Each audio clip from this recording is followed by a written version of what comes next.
Zamir. Toute histoire commence avec un mot. Et le premier mot, c'est le titre du roman, qui est Zamir dans ce cas-là. C'est le mot sur lequel j'essaye de fonder en fait toute une architecture qui est liée avec la définition de ce mot. Zamir est un mot étrange qui a plusieurs sens dans plusieurs langues. En arabe, ça veut dire le cœur, la bonne volonté, la conscience. En russe, ça veut dire pour la paix. Et en turc, ça veut dire pronom. Et ça me convenait très bien, surtout cette définition-là, parce que je voulais que, à chaque fois qu'on entend ce mot Zamir, on pense au cœur, à la bonne volonté, à la paix, et qu'on se mette à sa place. Négociation. Zamir a un travail qui est en fait tout simple. Il essaye de négocier avec des partis qui se battent ou qui font la guerre. Après avoir travaillé dans une fondation pendant des années et des années en essayant de créer des situations de paix, il se rend compte que les négociations qu'il fait ne sont pas aussi innocents que le but, qui est la paix. Parce qu'il se rend compte qu'il utilise les mêmes moyens que les gens qui font déclencher des guerres. Violence. Dans le monde de Zamir, la violence est un outil de communication. C'est un outil qui est utilisé dans la vie quotidienne, de toutes les formes possibles.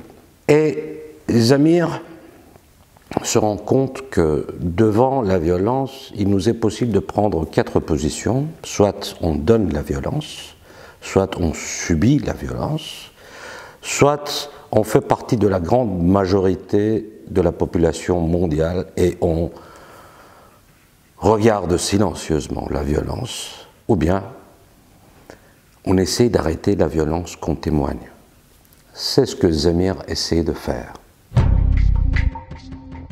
ONG.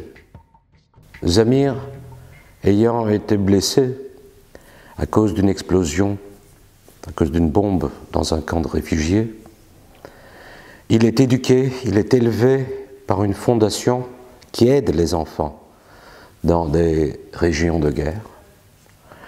Et jusqu'à ses 18 ans, il travaille avec cette fondation, étant la personne symbole de cette cause, et il essaie de récolter de l'argent, des dons, au nom de cette fondation.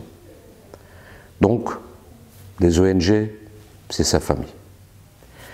Et quand il devient un adulte, il commence à travailler dans un ONG au nom de créer des cessez-le-feu et la paix. Mais avec le temps, cette famille qu'il a, il voit que c'est une famille qui a beaucoup de problèmes. Qui a beaucoup de problèmes parce que une fois qu'il y a l'argent qui entre dans le jeu, entre aussi la corruption. Une fois que tous ces ONG basées sur des aides humanitaires sont en fait le résultat de toutes sortes d'injustices et d'inégalités sur cette terre, deviennent des fois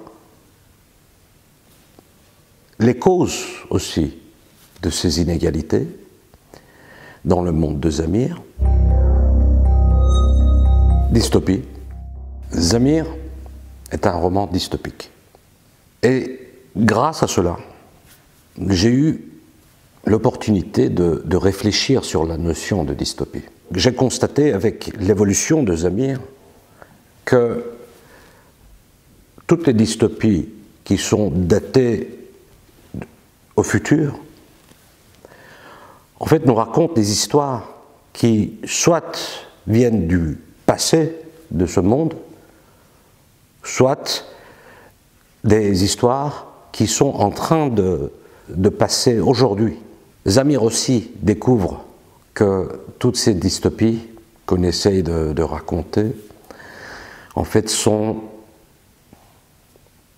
la vie quotidienne des gens qui vivent dans une autre partie de la Terre.